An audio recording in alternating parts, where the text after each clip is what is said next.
네, 우리 다 같이 자리에서 일어나셔서 오늘 주신 하나님의 말씀 함께 봉독하도록 하겠습니다. 오늘 말씀의 제목은 회복으로 초대입니다. 요한복음 21장 15절부터 17절 말씀입니다. 세 절인데요. 우리 한 목소리로 다 같이 합독하도록 하겠습니다. 자, 시작. 그들이 조반 먹은 후에 예수께서 시몬 베드로에게 이르시되 요한의 아들 시몬아, 내가 이 사람들보다 나를 더 사랑하느냐 하시니 이르되 주님 그러하나이다. 내가 주님을 사랑하는 줄 주님께서 아시나이다. 이르시되 내 어린 양을 먹이라 하시고 또 두 번째 이르시되 요한의 아들 시몬아, 내가 나를 사랑하느냐 하시니 이르되 주님 그러하나이다. 내가 주님을 사랑하는 줄 주님께서 아시나이다. 이르시되 내 양을 치라 하시고 세 번째 이르시되 요한의 아들 시몬아, 내가 나를 사랑하느냐 하시니 주께서 세 번째 내가 나를 사랑하느냐 하심으로 베드로가 근심하여 이르되 주님 모든 것을 아시오매 내가 주님을 사랑하는 줄을 주님께서 아시나이다. 예수께서 이르시되 내 양을 먹이라. 아멘. 자리에 앉으시길 바랍니다. 네, 지난주일 설교가 인터넷에 올라가지 못해서 몇 분이 연락을 하셨습니다. 저희 교회 분은 아니신데 왜 설교가 올라오지 않았냐고. 그래서 제가 속으로 깜짝 놀랐습니다. 저희는 실은 이 일을 하는 것이 저희 교회 첫 번째로는 저희 교사들은 아침에 아이들 주일학교 예배하고 지금 분방 공부 시간이니까 예배에 참석하지 못하기 때문에 우선은 교사들을 위해서 그 인터넷에 올리는 겁니다. 그분들은 댁에 가셔서 꼭 듣죠. 그리고 그냥 필요한 분들을 위해서 그걸 올리는데 그래도 그걸 또 듣고 또 기억하고 하는 분들이 계셔서 참 감사합니다. 그래서 여러분 늘 우리가 하는 모든 일에 정성과 최선을 기울인다면 분명 거기에 생명력이 있다라는 생각을 하게 됩니다. 우리가 어떤 사람을 부를 때 그 사람에 대한 우리의 호칭은 조금씩 다릅니다. 상황에 따라서 호칭이 다르고 또 그 호칭을 통해서 의미하는 바가 달라지기도 합니다. 저희 집의 막내 이름이 김겸이지 않습니까? 제가 겸이를 혼낼 때는 김겸 일와 이렇게 이야기를 하지만 겸이가 너무 예쁠 때는 껴겸이라고 제가 부릅니다. 껴겸아 이렇게 하죠. 그리고 보통 때는 겸아 이렇게 이야기를 합니다. 오늘 본문에 실은 주인공이 제자들이 7명 등장하지만 이름이 나오는 제자는 베드로이고요. 주님은 베드로에게 오늘 이 본문의 말씀을 주십니다. 자, 원래 이 베드로의 이름은 시몬입니다. 시몬, 베드로, 우리는 이렇게 알고 있습니다. 이 시몬은 히브리어고요. 샤마, 듣다라는 단어에서 나왔습니다. 그러니까 시몬이라는 뜻은 잘 듣는 사람이라는 뜻입니다. 그런데 우리 주님께서는 이 시몬을 만나서 시몬의 별명을 지어주시죠. 그게 뭡니까? 이미 떴네요. 게바입니다. 이 게바는 아람어입니다.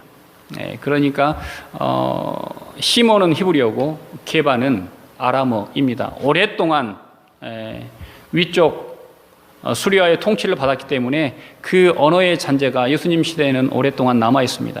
그리고 이제 후에는 헬라 시대에 이런 잔재로 다시 넘어가게 되는 겁니다. 그래서 이 게바는 반석이라는 뜻입니다. 우리가 잘 알고 있는 이 베드로는 바로 게바를 헬라어로 표현한 것입니다. 그러니까 우리가 포도 빼드라라고 그렇게 이야기하지 않습니까? 그러니까 이 베드로는 헬라어로 반석이라는 뜻입니다. 우리 주님께서는 평소에 시몬이라는 이름을 자주 사용하셨지만 그 사람의 믿음을 확인하는 부분에서는 베드로라는 이름도 사용하시는데요. 누가복음 22장 14절을 제가 읽어드리겠습니다. 베드로야, 내가 내게 말하노니 오늘 닭 울기 전에 내가 3번 나를 모른다고 부인하리라. 자, 여기에서 우리 주님은 베드로라는 이름으로 베드로를 부르셨습니다. 자, 베드로가 얼마 후에 전혀 반석 같지 않는 예수님을 부인하고 돌아서는 그런 행동을 할 것을 아시면서도 우리 주님은 베드로라고 그를 호칭하십니다. 너는 어떤 상황에도 믿음이 흔들려서는 안 되는 사람이야 라고 베드로를 불러주셨지만 베드로는 그 예수님의 부르심에 제대로 응답하지 못합니다. 여러분, 오늘 본문 15절 읽으신 것 기억나십니까? 오늘 본문 15절을 보시면 예수님께서 시몬 베드로를 뭐라고 부르십니까? 요한의 아들 시몬아. 이런 찬양도 있죠. 요한의 아들 시몬아, 내가 날 사랑하느냐. 요한의 아들 시몬아. 이건 정말 특별한 예수님의 호칭입니다. 보통 때는 이렇게 격식을 차려서 사람의 이름을 부르지 않습니다. 상대방에게 다른 사람을 소개할 때 저 사람이 누구 집안의 누구입니다 라고 소개하고 자기 자신을 격식 있는 자리에서 왕 앞에서나 그렇게 소개하지, 같이 대화할 때 그 사람에게 너는 요한의 아들 시몬이라고 이야기하지는 않습니다. 그런데 우리 주님께서는 성경에 보면 딱 2번 이 요한의 아들 시모나라는 이 호칭을 사용하십니다. 먼저는 요한복음에 나오는데요. 성경에 보면은 이런 장면이 나옵니다. 변화산에서 죄송합니다. 가이사랴 빌립보에서 예수님께서 제자들에게 물으시죠. 너희는 나를 누구라고 하느냐? 그때 베드로가 주는 그리스도시요 살아계신 하나님의 아들입니다 라고 대답했을 때 우리 주님께서 바요나 시모나 라고 말씀하십니다. 바요나 시모나, 이게 바르 요하난이라는 뜻입니다. 그러니까 요한의 아들이라는 뜻이에요. 그래서 우리 주님은 베드로가 자기의 신앙 고백, 믿음의 고백을 정말 탁월하게 했을 때 그 베드로를 칭찬하면서 요한의 아들 시모나라고 하면서 격식을 차려서 이름을 불러주셨습니다. 그런데 오늘 본문에서 우리 주님께서 다시 그 베드로에게 요한의 아들 시모나라고 부르고 계십니다. 왜 예수님께서는 베드로를 베드로라고도 시몬이라고도 부르지 않았을까?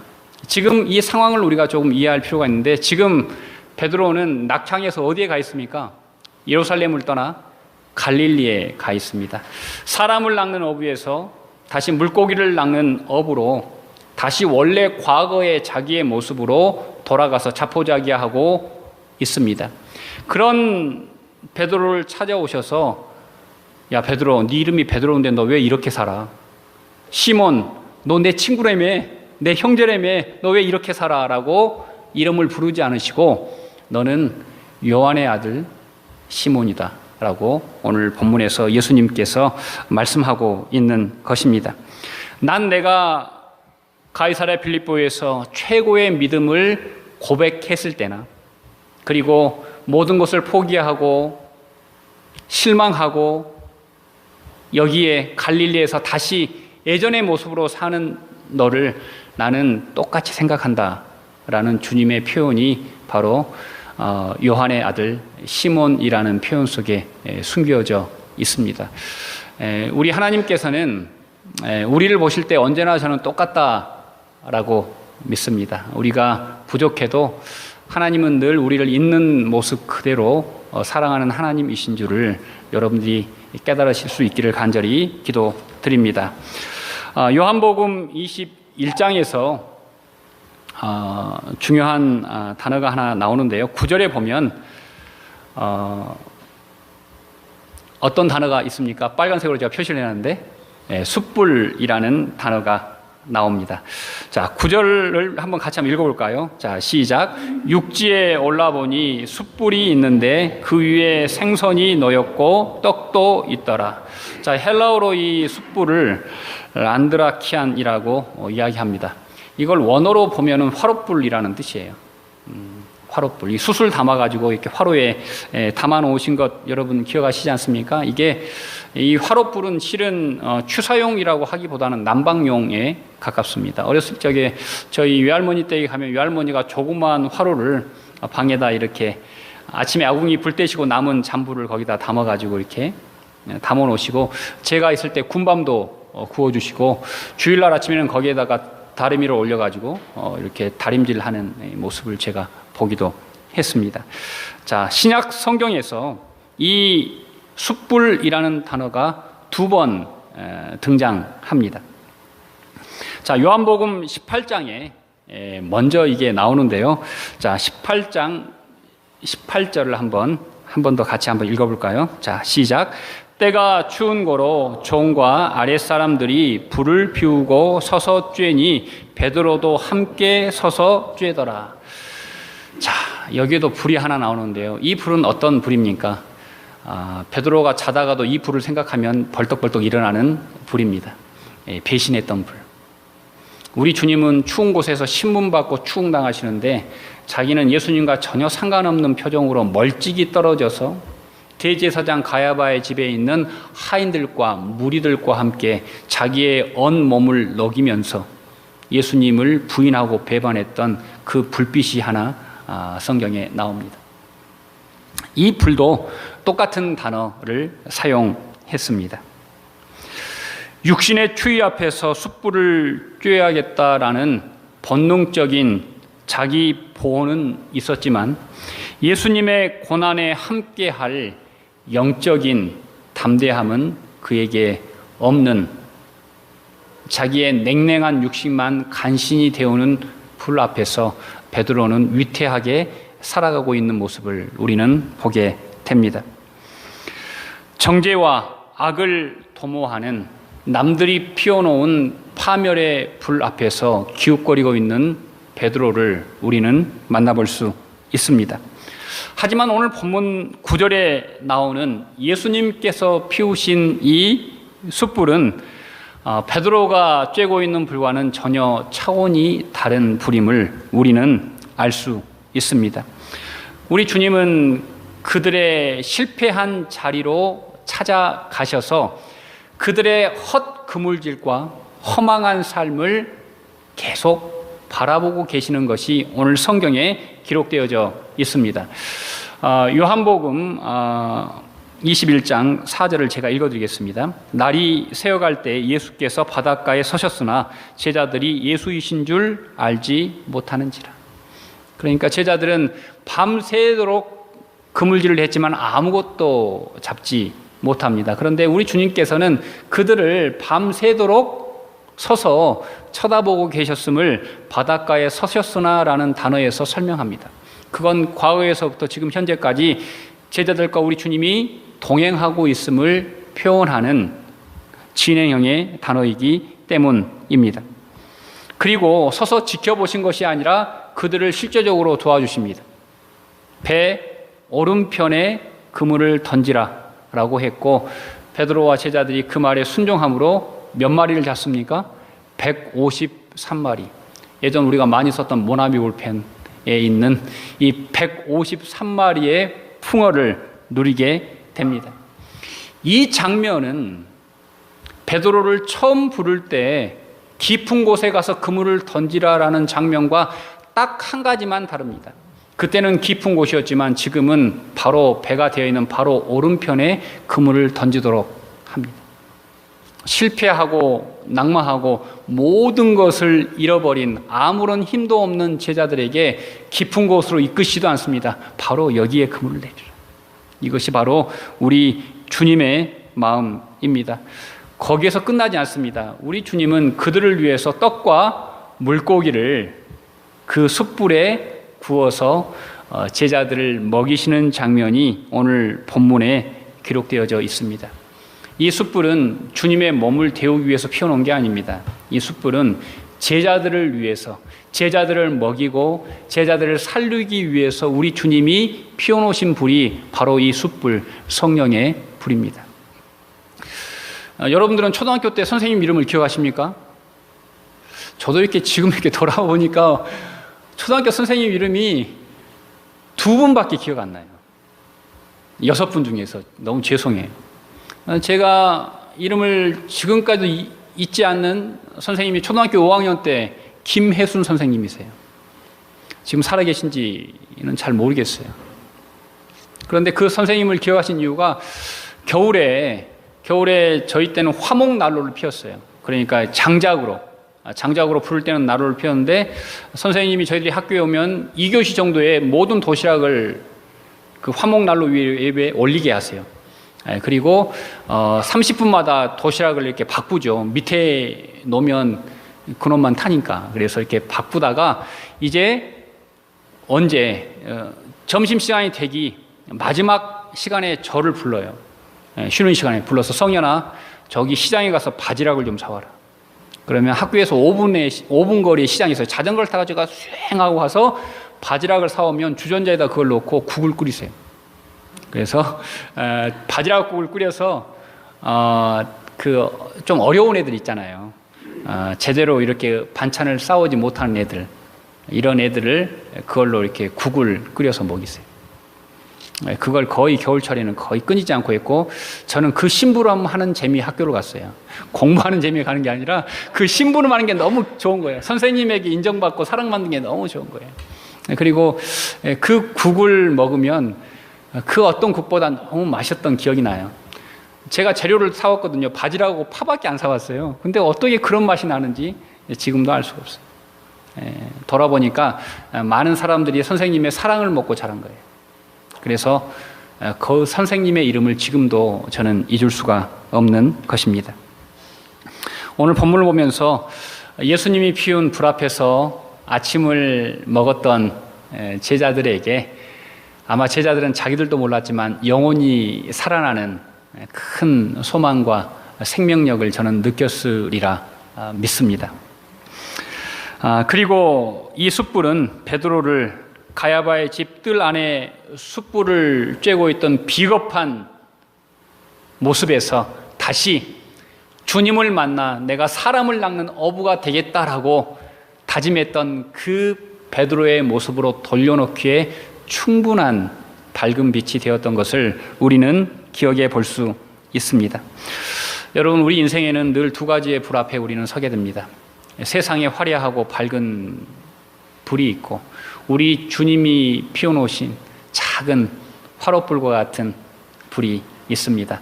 하지만 우리는 성령의 불에 민감할 필요가 있습니다.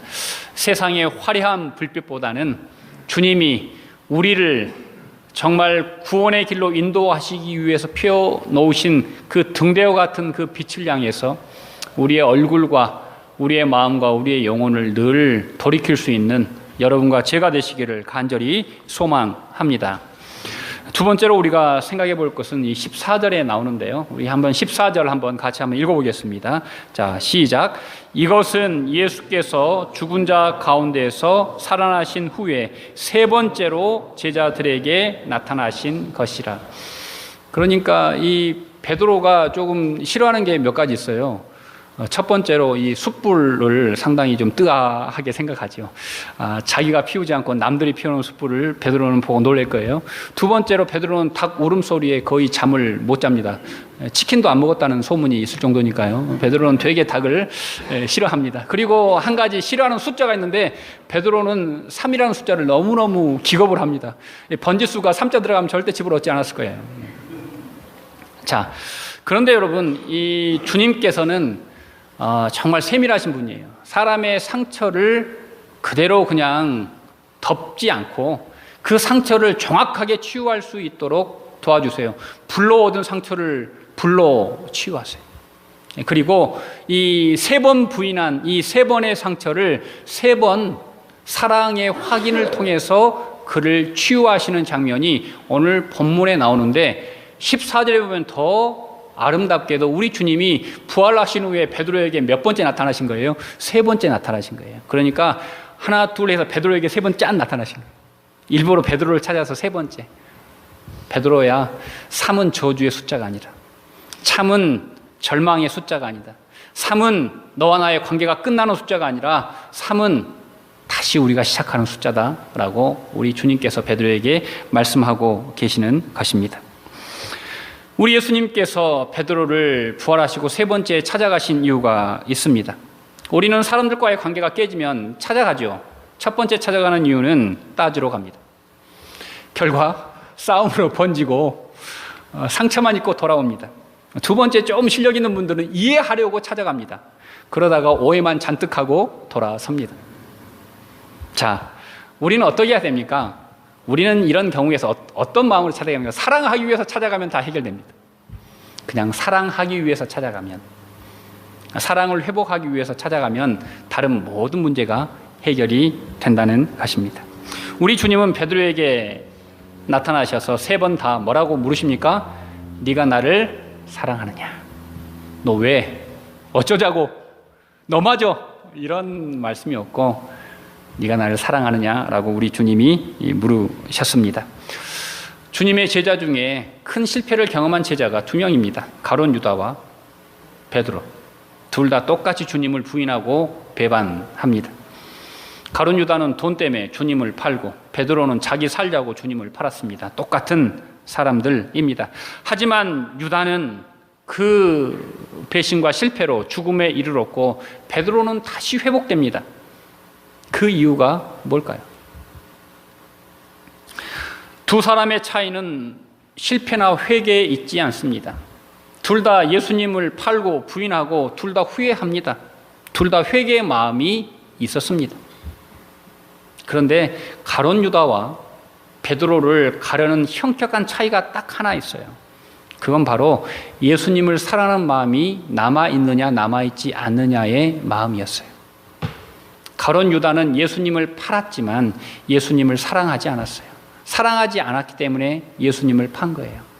가룟 유다는 예수님을 통해서 세상이 바뀔 줄 알았고 예수님을 통해서 더 큰 부를 얻을 줄 알았어요. 하지만 예수님은 초라하게 돌아가셨고 자기의 꿈이 깨진과 동시에 예수님을 버립니다. 가룟 유다는 돈을 더 사랑한 거예요. 세상의 성공을 사랑한 사람이에요. 그런데 베드로는 달라요. 베드로도 비겁하고 겁많아서 유약해서 믿음이 없어서 예수님을 부인했지만 그 마음에 예수님을 사랑하는 불씨가 남아있어요, 없어요? 남아있어요. 그래서 너무나 예수님께 죄송한 거예요. 얼굴을 둘 수가 없는 거예요. 바로 이 차이가 사람을 살리느냐 죽이느냐의 차이를 만들게 됩니다. 우리 사람들과의 관계에 있어서도 마찬가지입니다. 우리의 관계 속에서 사랑이 빠지고 실리만 남으면 그 관계는 여지없이 무너집니다. 사랑이 관계에서 빠지면 구속하게 되고 주장하게 되고 끝내 포기할 수밖에 없습니다. 하지만 우리의 모든 관계에 사랑이 스미면 그 모든 것들을 뒤덮고도 남음이 있음을 우리는 알 수 있습니다. 그래서 오늘 본문에서 내가 나를 사랑하느냐, 이 질문은 우리 주님이 오늘을 사는 우리에게 주시는 질문이기도 합니다. 우리 예수님께 중요한 것은 우리가 어떻게 실패했고 어떤 일로 넘어졌는지가 아닙니다. 우리 주님은 베드로에게 왜 넘어졌느냐고 다그치지도 않으셨습니다. 주님은 오히려 내가 나를 사랑하느냐라고 물으셨습니다. 저희 아버님이 늘 저에게 말씀하십니다. 하나님을 사랑하냐? 너 정말 교인들을 내 몸처럼 사랑하냐? 하고 물으십니다. 전화만 하면 거의 물으십니다. 제가 대답을 하죠. 네. 그젠가 어젠가 생각도 안 납니다. 저희 휘랑 이렇게 대화할 기회가 있었는데 저희 휘가 저에게 이런 말 했습니다. 아빠는 브라질을 사랑하지 않아요. 정말 저 그 말이 충격이었어요. 제가 이유를 막 댔습니다. 야, 아빠가 상처가 커서 그래. 근데 제 마음에는 변명은 했지만 제 변명이 신통치 않다는 것을 제가 알았어요. 정말 뭐랄까, 이거 정말 한 대 망치로 정확하게 맞아야 될 때 정확하게 맞는 그 느낌 있잖아요. 그래, 차라리 이 매를 맞아야지 하는 그런 마음이었어요. 그러면서 부연을 설명하는데 제 딸이 똑똑하지 않습니까? 아빠, 선생님 중에 이런 선생님이 있어요. 정말 공부를 너무 잘 가르쳐. 그 선생님 수업 듣고 싶어. 근데 그 선생님의 사랑이 없는 것 같아. 이렇게 저에게 말하는 거예요. 제가 그 말 듣고 소름이 끼쳤어요. 야, 내가 브라질에서 목회를 이렇게 하지 않았나. 설교는 잘해. 들을만하게 해. 그런데 거기에 정말 브라질에 있는 아픔까지도 사랑할 수 있는 마음이 없다면 그 설교가 울리는 꽹과리가 되지 않았나라는 그런 생각을 하게 되었어요. 그 이야기를 듣고 제가 할 수 있는 일은 이런 문제를 해결할 수 있도록 하나님께 깊이 기도하기로 결정을 했어요. 그래서 여러분들도 생각날 때 기도해 주세요. 여러분, 정말 그 마음이 없이 어떻게 여기서 목회할 수 있겠어요? 이 세에 실수와 아픔까지도 보듬어 안을 수 없으면 왜 이래? 왜 달라? 이게 아니라 정말 우리 주님처럼 있는 그대로 우리가 서로 사랑하는 교회 되었으면 더욱더 좋겠습니다. 저는 우리 헤브론 교회가 그런 교회, 우리 주님처럼 다른 것 말고 그냥 그 사람을 있는 그대로 포용하고 사랑할 수 있는 교회가 되시기를 간곡하게 소망합니다. 자, 마지막으로 우리가 한 가지 더 생각해 볼 것은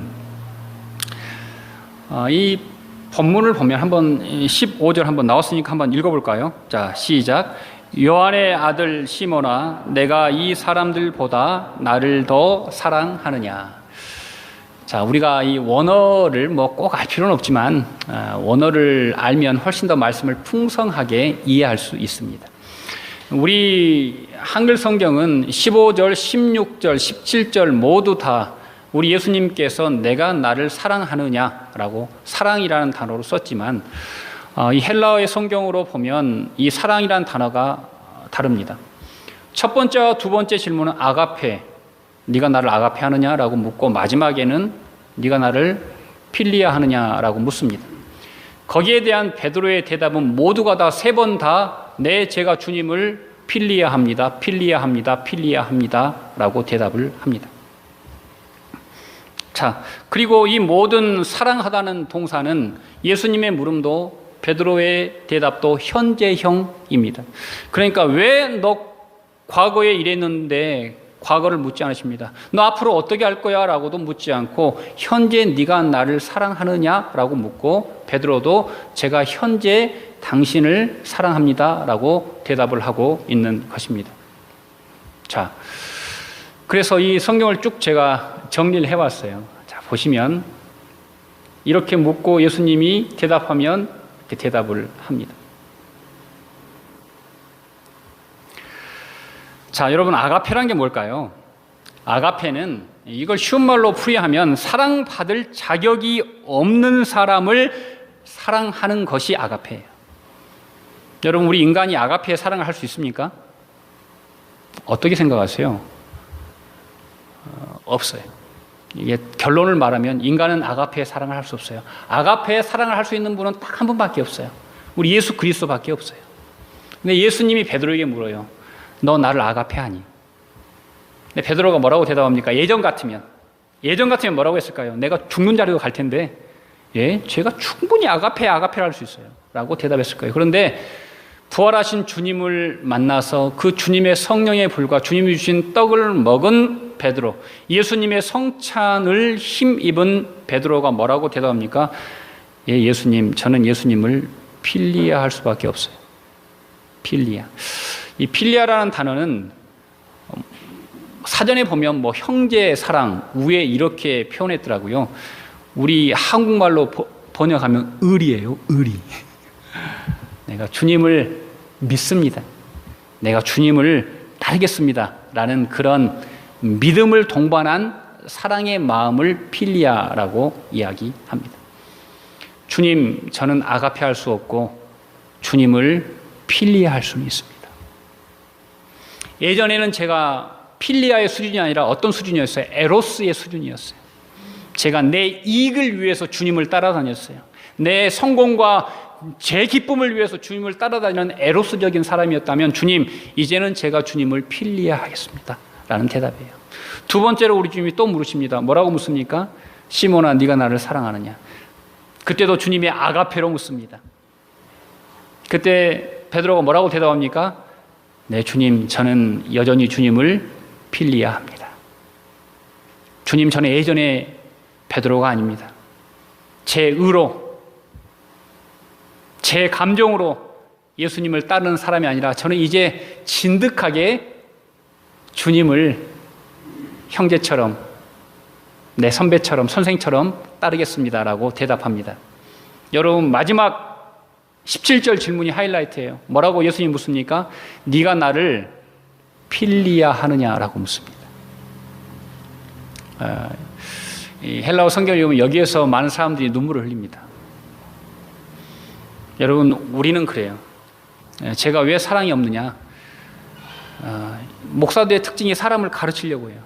그래서 자기 수준으로 끌어올리려고 해요. 그래서 자기를 따라오지 못하면 그게 목회가 실패했다고 생각해요.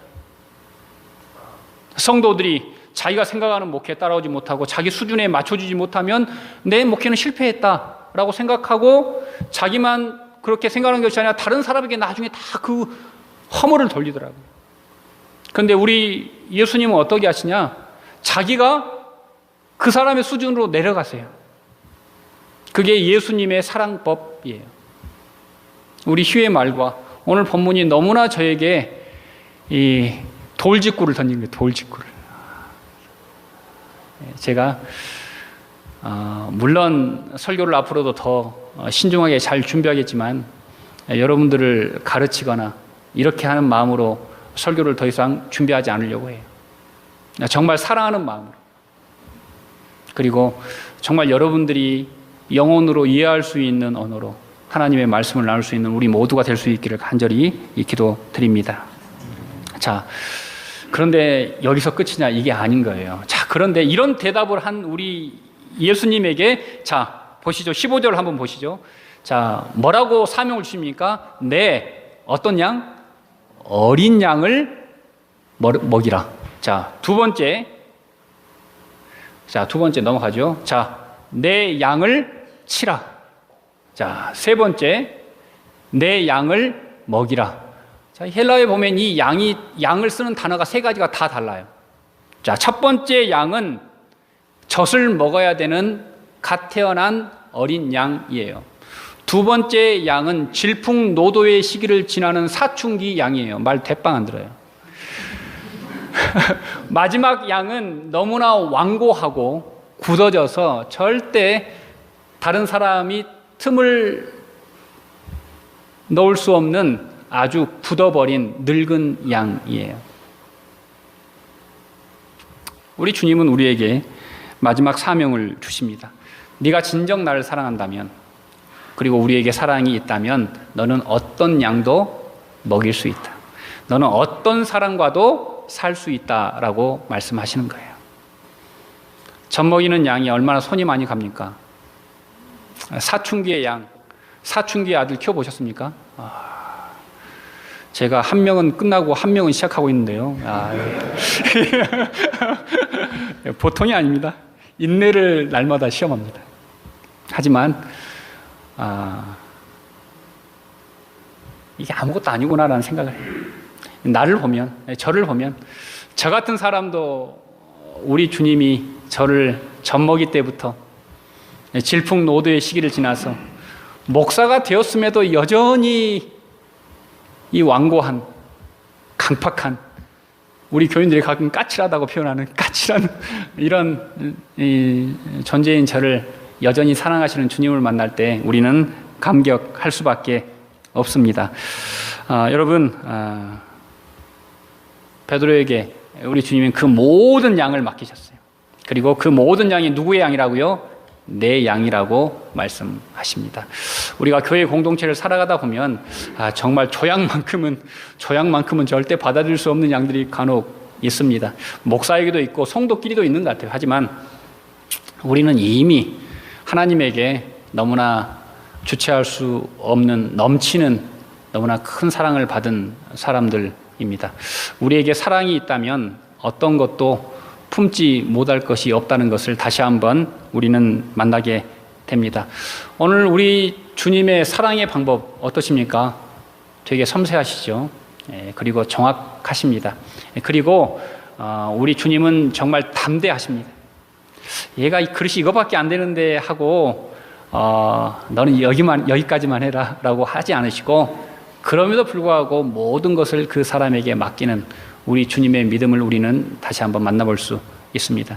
우리 헤브론 교회가 우리 주님 보시기에 연약한 그릇임에 틀림없지만, 우리 주님께서 헤브론 교회를 통해서 이루고자 하시는 일은 하나님의 일이요 하나님의 역사라고 믿습니다.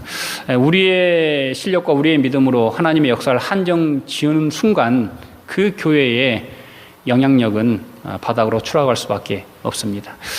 저는 우리 교회가 하나님의 크신 사랑을 힘입어 날마다 회복하고 날마다 많은 사람들을 살려내서 정말 주님과 함께 불을 피워 많은 사람을 따뜻하게 하고 먹이는 교회가 되시기를 간절히 축원드립니다. 우리 같이 기도하시겠습니다. 하나님 감사합니다. 하나님은 늘 먼저 우리를 찾아오시고 우리의 상처받고 절망하고 포기한 그 자리에 처음부터 끝까지 우리를 바라보시며 가장 정확한 때 우리를 돌보시고 우리를 실제적으로 도우시며 우리를 입히시고 먹이시는 주님을 오늘 우리는 만났습니다. 세상의 화려한 불 속에서 정말 쓰러져가는 나의 심장을 끌어안고 미약한 불이지만 주님이 계신 이곳에 모여 하나님께 예배하며 성령의 불을 간절히 사모하는 우리 성도들에게 하나님 이 시간 각 사람 위에 임재하셔서 그들을 살려주시고 나뿐만 아니라 다른 사람을 살릴 수 있는 모세에게 주셨던 사명의 불을 우리 모두에게 허락하여 주셔서 그 불이 사랑이 되어 다른 사람도 태우지 않고 나도 타지 않으며 모두가 다 정말 하나님 닮아가는 은혜가 될 수 있도록 축복하여 주시옵소서. 이 모든 말씀 예수님 이름 받들어 간절히 기도드리옵나이다. 아멘.